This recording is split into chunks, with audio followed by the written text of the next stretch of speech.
24. Biblia yangu inasema ya kwamba ndipo Nebukadreza akastaajabu, akainuka kwa haraka, akanena, akawaambia mawaziri wake, je, hatukutupa watu watatu ali wamefungwa katika ya moto? Wakanjibu wakamwambia, mfalme, kweli, mfalme. Akanjibu akasema, tazama, mimi naona watu 4 nao wamefunguliwa, wanatembea katika ya moto, hali hawana dhara, na sura yake yule wa 4 ni mfano wa mwana wa Mungu. Kisha Nebukadreza akaukaribia mdomo wa ile tanuru iliyokuwa inawaka moto, akazinena akasema, henyi Shadraka na Meshaki na Abednego, watumishi wa Mungu aliye juu, tokeni mje huku. Ndipo Shadraka na Meshaki na Abednego wakatoka katika ule moto, na maamiri na manaibu na maliwali na mawaziri waliokuwa wamekusanyika pamoja, wakawaona watu hao ya kuwa ule moto ulikuwa hauna nguvu juu ya miili yao, wala nywele za vichwa vyao asikuteketea, wala suruali zao asikumbadilika, wala harufu ya moto haikuwapata hata kidogo. Na Nebukadneza akasema, na imidiwe Mungu wa Shadraka, Meshaki na Abednego, aliye mtuma malaika wake akawaokoa watumishi wake walio mtumaini, wakalingeuza neno la mfalme na kujitoa miili yao, ili wasimtumikie Mungu mwingine wala kumwabudu ila Mungu mwenyewe.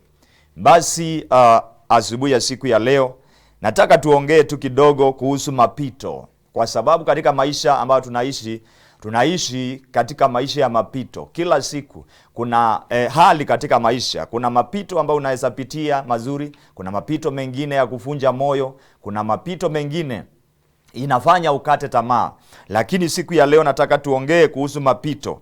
Na ukisoma maandiko mahali ambapo tumesoma katika kitabu cha Danieli 3 mstari ule wa 24, unaongea kuhusu mtu anaitwa Shadraka, Meshaki na Abednego ambao walikuwa wameshikwa mateka, na wakati mmoja wakawa wakimwabudu Mungu, na wakawa yule mfalme Nebukadreza na viongozi wale hawakufurahia jinsi walikuwa wanafanya mambo yao. Kwa hivyo wakawa wamewasingizia na wakasema ya kwamba watengenezewe tanuru ya moto ambayo mfalme alisimamisha miungu ya sanamu, na akasema ya kwamba yule ambaye hataweza kuabudu ile miungu, ama yule ambaye hataweza kuabudu ile miungu, hatakamatwa na atatupwa katika moto. Na ikatokea Shadraka na Meshaki na Abednego wakawa wamesimama na Mungu wao. Niseme ya kwamba asubuhi ya siku ya leo ya kwamba hata kama umeokoka kuna mapito katika maisha haya. Hata kama umeokoka kuna mapito katika maisha haya. Unaweza kuwa umeokoka lakini ukajipata wakati mwingine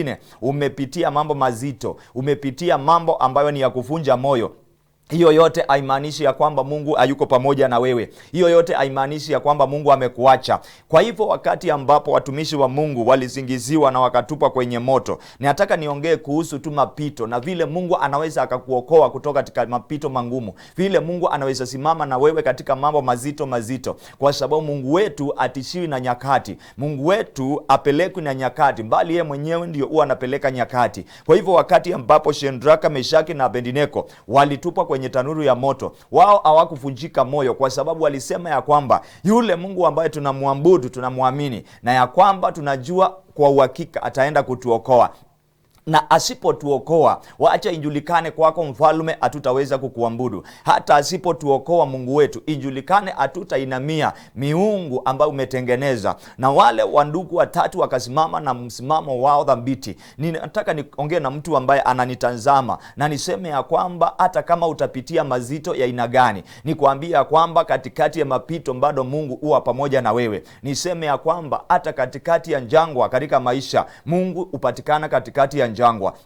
Niseme ya kwamba usivunjike moyo asubuhi ya siku ya leo. Niseme ya kwamba usikate tamaa asubuhi ya siku ya leo. Nikwambie ya kwamba bado katika hali yako unaweza kuwa umepitia katika mazito ya maisha. Inaweza kuwa umekataliwa, unaweza kuwa umepitia katika magonjwa, inaweza kuwa umepitia katika matatizo ya afya, lakini asubuhi ya siku ya leo nataka nikutie nguvu na nikwambie ya kwamba utainuka katika mapito yako na Mungu atakuja kutembelea na akutoe mahali pale. Wale wapendwa walipofanya uamuzi katika mioyo yao na wakasema ya kwamba Mfalme, hata ukisimamisha miungu ya kutengeneza injulikane, hatutaweza kuinamia ile miungu. Na wale wapendwa wakawa na msimamo dhabiti na wakasimama katika imani yao, pamoja na ile imani ilikuwa ndani yao, wakajitia nguvu katika Bwana na wakasema ya kwamba hata asipotuokoa. Niseme ya kwamba tusiwe na option ya kwamba Mungu asiponiokoa nitaenda kwa mganga. Usiwe na option ya kwamba Mungu asiponiokoa nitaenda kufanya corruption. No, simama na msimamo wa Mungu na ujue ya kwamba Mungu ndiye anaokoa watu wake, na ujue ya kwamba kila wakati hata ukipitia katika moto, Mungu huwa na mpango wa kukuokoa. Mungu huwa na mpango wa kutoa katika ile hali ambao unapitia. Mungu huwa na mpango wa kukutoa katika machozi yako. Mungu huwa na mpango wa kukutoa mahali pale. Kwa hivyo tusiwe na haraka ya kufanya uamuzi wakati tunapitia mambo mazito. Lazima tungojee sauti ya Mungu katikati ya mazito. Lazima tungojee sauti ya Mungu katikati ya magonjwa. Kila hali ambayo unapitia, taka kujua sauti ya Mungu anasema nini. Taka kujua ni nini Mungu alikuwa anataka katika hiyo hali. Ni kwa sababu watu wengi wanapopitia mazito huwa wanavunjika moyo na wanasema ya kwamba sitaendelea katika wokovu, sitaendelea kumtumainia Bwana. Ni kwa sababu nimepita katika mazito na sijaona Mungu akiniokoa. Hapana, kabla haujakata tamaa, kabla hujachukua hatua ya kuondoka katika imani, hakikisha ya kwamba umengojea sauti ya Mungu mahali pale. Hakikisha umengojea sauti ya Mungu. Ayubu, Biblia inasema ya kwamba alipitia katika mazito mengi. Mali yake iliisha, watoto wake waliisha, kila kitu kiliisha na akambaki pasipo chochote. Ikafika wakati mke wake akamwambia mtukane Mungu na ufe, lakini Ayubu akasema, nilitoka uchi kwa baba yangu na uchi nitarudi kwa baba yangu, na jina la Bwana lisifiwe. Niseme ya kwamba hata katikati ya machozi jina la Bwana liinuliwa, wapendwa. Hata katikati ya machozi jina la Bwana liinuliwe. Wapendwa, muamini Mungu popote ambapo unatazama TV ya Esoko TV. Nimekuja nikwambia kwamba tunataka tukutie nguvu na niseme ya kwamba usivunjike moyo. There is hope. Kuna matumaini hata kama imekuwa namna gani. Ayubu 14 anasema ya kwamba kuna matumaini ya mti uliokatwa. Kuna matumaini ya mti uliokatwa hata kama utashakaa chini ya mchanga, lakini utakaposikia harufu ya maji ule mti utachipuka tena. Nimekuja niseme ya kwamba tumekuja na sauti hii kama harufu ya maji katika maisha yako. Tumekuja na sauti hii asubuhi ya siku ya leo kama harufu ya maji, ili ukaweze kujitia nguvu katika Bwana, na hii sauti ikakuinue. Hii ni sauti ya ukombozi katika maisha yako, ikakuinue na uende viwango zingine katika imani. Kwa hivyo mpendwa, ndugu yangu, dada yangu, usivunjike moyo. Kama Mungu aliyeokoa Shadraka, Meshaki na Abednego kutoka mikononi mwa mfalme Nebukadneza, huyo Mungu hata siku ya leo bado anafanya kazi. Anaweza akakuokoa mahali ulipo, anaweza akakutoa katika hiyo hali. Wengine najua mmewekelewa hata makesi ambayo sio ya kweli, wengine mmewekelewa maneno ambayo sio ya kweli. Unajiuliza nitafanya nini? Unauliza nani atakuja kuniokoa? Nani ataeleza hao watu ukweli? Lakini nataka nikuambia kwamba kunaye Mungu ambaye yuko mbinguni na makusudio yake haiwezi kazuilika. Ilifika wakati Ayubu akasema 42, akasema nimejua Mungu unaweza mambo yote na makusudio yako haizuiliki. Nimejua unaweza mambo yote, including that problem, including that sickness. Nataka nikuambie ya kwamba Mungu anaweza mambo yote. Hata hiyo changamoto yako Mungu anaweza. Usivunjike moyo, usikate tamaa. Shadraka, Meshaki na Abednego akasema ya kwamba hatutavunjika moyo hata kama Mungu wetu hatatuokoa. Ijulikane mfalme, hatutakuabudu. Ijulikane mfalme, hatutakuabudu. Jina la Bwana lipewe sifa. Ijulikane ya kwamba mfalme, hatutakuabudu. Na Biblia inasema ya kwamba walipokaza kamba na wakasema tutakaza imani, hatutaweza kuabudu sanamu. Bila sema ya kwamba na wakati walitupa katika moto, haikuchukua muda, malaika akatumwa. Kuna malaika anaenda kutumwa kwa sababu ya shida yako. Kuna malaika anaenda kutumwa kwa sababu ya hali yako. Kuna malaika anaenda kutumwa kwa sababu ya watoto wako. Kuna mtu ananitazama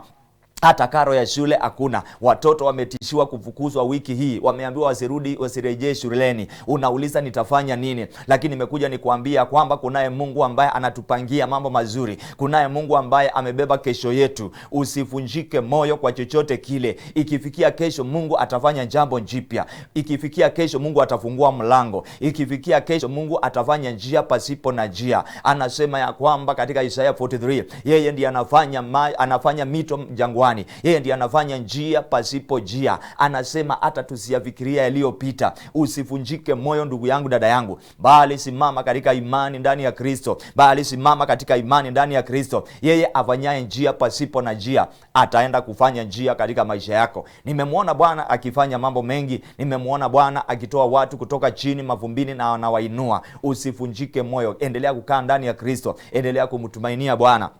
Tunapotamatisha, Shadraka alipotupa katika tanuru ya moto, binasema ya kwamba mfalme alipotembea baadaye akajipata anaona watu 4. Alikuwa ametupa watu 3 kwenye moto. Alikuwa ametupa watu 3 kwenye moto. Zaidi ya yote walikuwa wamefungwa mikono na miguu. Walipokuwa pale, walipoamka wakapata ya kwamba watu ni 4 na wako katika moto na wako huru. Nimekuja nikuambia kwamba katikati ya moto wako, katikati ya kufungwa kwako, kuna uhuru wa Bwana unaenda kuingia katika maisha yako. Katikati ya machozi yako, kuna uhuru wa Bwana unaenda kupatikana. Umelia vya kutosha, nimekuja nikuambia kwamba uhuru wa Bwana unaenda kupatikana. Mungu anaenda kutuma mtu wa 4 katika maisha yako. Mtu anaenda kutuma mtu wa 4 katika familia yako. Mungu anaenda kutuma mtu wa 4 katika kazi yako. Mungu anaenda kutuma mtu wa 4 katika biashara yako. Na ile biashara ilikuwa inaonekana haiwezi kaendelea, itaenda kuendelea. Ile familia ilikuwa inaonekana haiwezi kuendelea, itaenda kusimama. Ni kwa sababu sio wewe, bali mtu wa 4 anapoingilia. Huo ni msaada wa Mungu. Mtu wa 4 ni mkono wa Bwana katika maisha yako. Mtu wa 4 ni msaada wa Bwana katika maisha yako. Ataenda kukushika mkono na kukupatia nguvu za kuendelea. Nikwambia kwamba usivunjike moyo. Aliyeokoa Shadraka, Meshaki na Abednego, huyo Mungu bado siku ya leo anaishi. Huyo Mungu ndiye tunaabudu siku ya leo, na ndiye tumekuja kutangaza hapa Isoko TV. Tuseme ya kwamba huyo Mungu bado anaokoa. Tuseme ya kwamba bado huyo Mungu anapatia watu matumaini ya kuendelea. Tuseme ya kwamba huyo Mungu bado anawatoa watu kwenye mavumbi na kuweketisha na wafalme. Kwa hivyo usivunjike moyo. Niseme ya kwamba wiki hii kwa majaliwa ya Mwenyezi Mungu, wiki hii kwa mapenzi ya Mungu, utaenda kuondoka katika hiyo hali. Niseme ya kwamba utaenda kuondoka. Chako ni kumwamini Bwana tu, na ataenda kukuondoa katika hali yako. Mapito yanaweza kuwa mazito, mapito yanaweza kuwa ya kuvunja moyo, mapito inaweza kuwa ya kukatisha tamaa, lakini nimekuja nikuambia kwamba mapito isifanye umwache Mungu. Simama imara katika imani na umwamini Bwana ya kwamba ataenda kukushika mkono na kukusaidia. Shadraka, Meshaki na Abednego hawakuvunjika moyo, bali walisema ya kwamba tunamtumainia Bwana, bali walisema ya kwamba hatutaweza kuabudu miungu. Usiabudu wanadamu, usiabudu wanadamu ili wakusaidie, usiabudu wanadamu ili wasimame na wewe, bali muabudu Bwana, naye Mungu ataweza kupatia watu wasimame na wewe katika maisha yako. Nimekuja niseme ya kwamba kuna matumaini baada ya mapito mazito, baada ya kupitia changamoto, baada ya kupitia kukataliwa, rejection, bado kuna matumaini ya kuendelea. Kwa hivyo asubuhi ya siku ya leo nimekuja niseme ya kwamba kuna matumaini ya kuendelea. Asubuhi ya siku ya leo nimekuja niseme ya kwamba, mtazamaji wa TV ya Isoko, nimekuja niseme ya kwamba kuna matumaini ya kuendelea. Usikate tamaa. Bado Mungu anakupangia mambo mazuri. Bado Mungu anaangalia kesho yako. Bado hao watoto wako Mungu anaangalia jinsi atawasaidia. Shadraka, Meshaki na Abednego, inasema ya kwamba walipotupwa pale, kulipatikana mtu wa 4. Wakitupwa walikuwa 3, lakini nataka nikwambia kwamba hauko peke yako. Hata katika hiyo hali unapitia, watu wanaweza kukuacha, but you are not alone.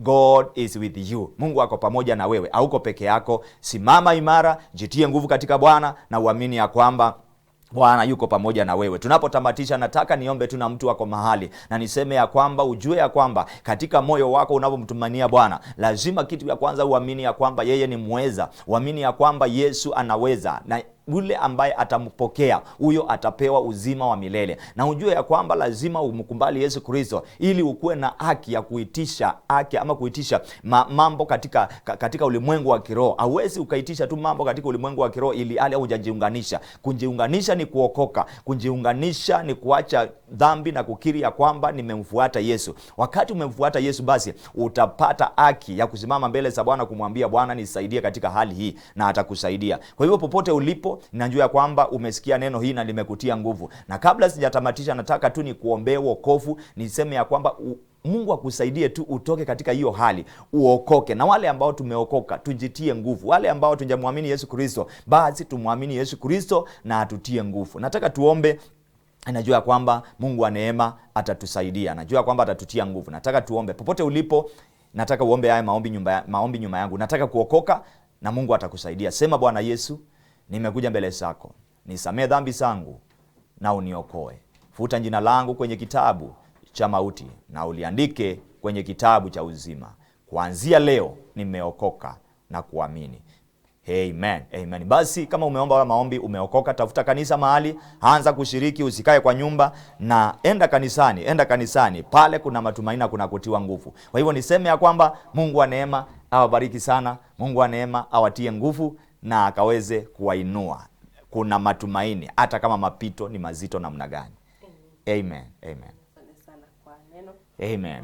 Tunamshukuru Mungu kwa siku ya leo. Umefika leo, umekuwa kuna wakati ulikuja pia ya Pasaka tulikuwa hapa. Na leo umekuja na utazidi kukuja kwa Nsoko TV. Amen. Na ukiwa huko tuombe sisi wote. Nawaombea kabisa. Nawaombea. Unaweza tukumbusha ile kanisa yako? Kanisa inaitwa Christ Dominion Ministries. Tuko pale Mathare North, mahali kunaitwa NYS, opposite Marura. Tuko pale na tunashukuru Mungu kwa yote. Yes. Wananiambia nikukumbushe leo ni Mother's Day. Leo ni Mother's Day. Ninawatakia happy Mother's Day popote mlipo. Wale ambao uanze na familia, mamako, wasalimie. Nianze na mama yangu mzazi ambaye amenizaa na amenilea. Niseme ya kwamba anaitwa Lydia Mwendwa. Niseme ya kwamba popote alipo, happy Mother's Day. Pia nirudi nisalimie mke wangu. Niseme anaitwa Fred.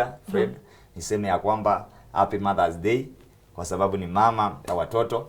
Na niseme ya kwamba hata pale kanisani kwa mama wote, happy Mother's Day. Asante sana. Yes. Na siku nyingine tutakuhitaji. Amen. Asante sana. Manchito murigeria. Turagenda mutukumaka keigo tunyato kumwariganya moterito edit tunyato kogenero murutire baya masene gongano sensori tobasiko skimambia bono tukende gusisenirwa.